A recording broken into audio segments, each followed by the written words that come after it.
Hey, I'm Anthony J. Smith, doing another cinema review. Today I'm just going to be discussing the spoiler version. Now, if you haven't seen Star Trek Beyond, go ahead and turn this off and check out my non spoiler review. Otherwise, enjoy. Yeah, after seeing the movie, I did not hate it. And I liked it, but I didn't love it. It was just predictable. That's my big complaint about it, that's all. The movie starts off the typical Star Trek manner. You have like a little adventure and then cut to credits and the movie begins. So all the actors are back for Star Trek. Uh, Chris Pine, John Cho, Zoe Saldana. The movie was starts off where they're in space, exploring a 5-year mission, just kind of like the TV show, the classic TV show. And you don't see Earth. This is one of those Star Trek movies where there's no Earth, but they do go to a new colony where it's like a man-made planet. Pretty cool looking. Everyone gets to kind of take a break and see their loved ones. And yes, they do address the Sulu being in a gay relationship. He has a husband and a child. You don't see him kissing, it's just hugging and petting. But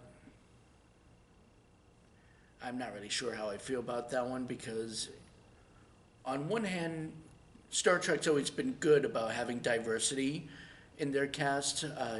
Like Uhura, she was the original Nichelle Nichols, being in the classic shows as a lead character, an African American woman.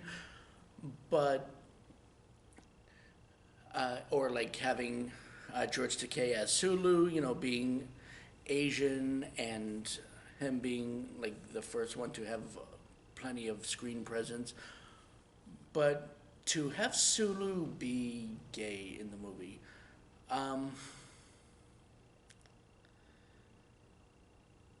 yeah, it's nice that they're diverse, but at the same time, it's just kind of like turning. Sorry, I should rephrase that. Um, Writing a character gay because the original actor is. So I can see where George Takei has some issue with that. On the other hand, um, you know, again, I welcome any kind of diversity. Otherwise, the world would be boring.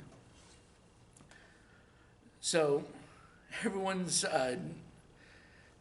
back and resting up. And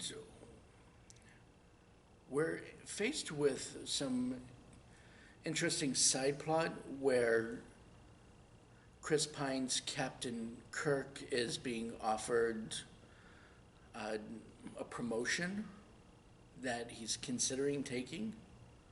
Of course, that means he no longer has to do any missions. On the other hand, Spock is also being offered the position of ambassador now that the old Spock, the old version of himself, who was the ambassador, passed away. Just like in real life, Leonard Nimoy passed away, so they kind of wrote it into the movie. So they're both having like a bit of a complexity about whether or not they should take the role and how do they break it to each other, because after all, they're best friends. And then on another side note, Spock had broken up with Uhura just because Spock is Spock, and it just wore thin on Uhura. Bones, Dr. McCoy, he actually tries celebrating a birthday with Captain Kirk, which it plays back to uh, the original Star Trek II Wrath of Khan, where they both have a drink to celebrate Kirk's birthday. Now, that was nice. Kirk in the movie doesn't want to have a birthday because he doesn't really celebrate the birthday because, as you remember from Star Trek in the 2009 version, his father died when he was being born. So, you know. But all the actors now they're seasoned and they're really into the roles now. The movie picks up when they receive a distress call from an alien species. They go to help, but then they're ambushed and attacked by uh, a swarm, like a metallic swarm that's crashing the ship, destroys the ship, and now the crew are stuck on a planet and they're all separated. Now, that's great that now we get to see different crew members separated and they're given equal screen time so each of them can shine. It's no longer just Captain Kirk and Spock, it's everyone. So we're introduced to a new enemy. I forget the name. He's a very forgettable enemy. He's played by Idris Elba. He just wants revenge. What Star Trek villain doesn't want revenge for something? Uh, Meanwhile, Scotty meets this warrior whose family was killed by the bad guys, and they all start working together in like their own personal adventures so they can find one another. You get more screen time with Chekhov, played by Anton Yelchin, which is very nice because it is his last film. Poor guy passed away. He's teamed up with Kirk in their personal missions. Bones is working with Spock, which I thought was interesting because it's like two of Kirk's closest friends now they're working together, and they're not happy to be working with one another. And you also have Uhura and Sulu. They've been captured. And Scotty with the alien girl.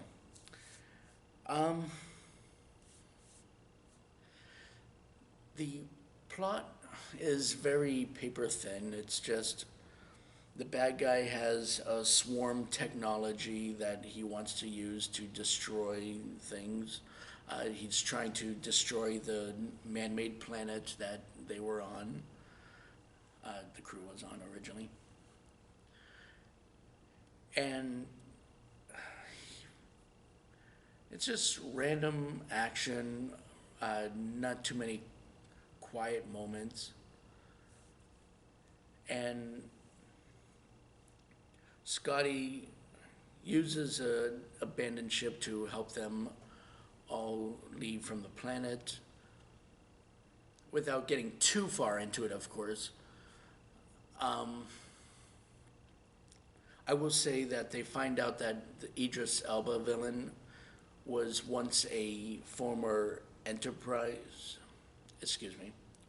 a former Federation officer, commander, who just didn't believe in the same policies as the Federation because the Federation had made peace with the Romulans, and he does not agree with that.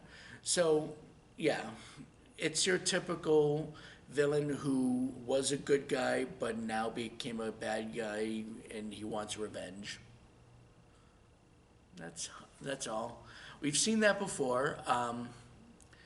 When we had Nero, Khan, uh, they're just your regular villains that were regular good guys at one point, but now they are hungry for revenge. And the Idris Elba villain tries to use his evil alien swarm to attack the man-made planet. And of course, it comes down to a final showdown with Kirk and him because it's Kirk that has to finish the battle. And that's pretty much it. The bad guy is vanquished, and everyone is happy. Kirk decides to stay captain. Sulu decides to not take the position, and everyone is happy. It shows the Enterprise being rebuilt, and everyone's just connected again. Now, a cool part though was at the end. Usually, the uh, movie is ended with like captain's log, stardate, blah blah blah, and they say the whole dialogue to boldly go with, you know. But this time, it's not just like Kirk saying it or one person. It's each voice of the crew saying, completing the sentence. So, you know, they try to make everything equal. Again, I didn't hate the movie. I liked the movie very much. Uh, I wouldn't say I overly loved it because it's predictable. I knew what was happening all along. It's kind of a shallow plot. But when it comes out on Blu-ray, yeah, I'm gonna buy it. So, uh, I will say that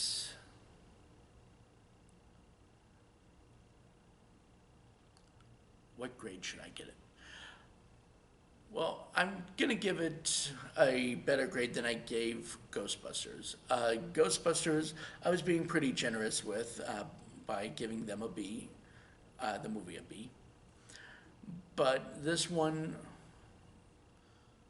still did everything that I wanted to see in a Star Trek movie, so give them a slightly higher grade than Ghostbusters.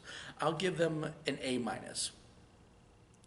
Uh, and what also helped me give them that grade is that in the credits it actually said in memory of Leonard Nimoy, and it says for Anton. So the movie knows how to show respect.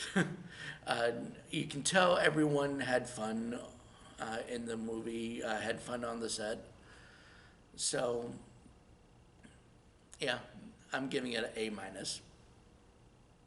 Now, if you can't tell, I am in a whole different room. I'm no longer in the apartment like I was last review.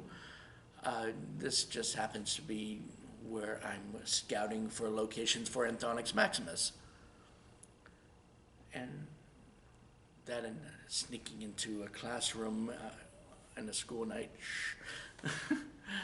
So I'm gonna try to get the reviews more on track. I couldn't do it last week, like present this last week, because I was releasing Ghostbusters. But come this Friday, we have Suicide Squad. So I will be reviewing that. I will release a non-spoiler version and release it on Friday. And then I will release the spoiler version the beginning of the following week. Just so I can get everything back on track, and hopefully it'll work out from there. I just want to, of course, keep up the pace in between episodes of Anthonix Maximus and the Anthonix Maximus reviews. This is, of course, easier for me because I'm not in character. So just turn the camera on and review. As usual, thank you for watching. Please like, subscribe, comment, whatever. Take care.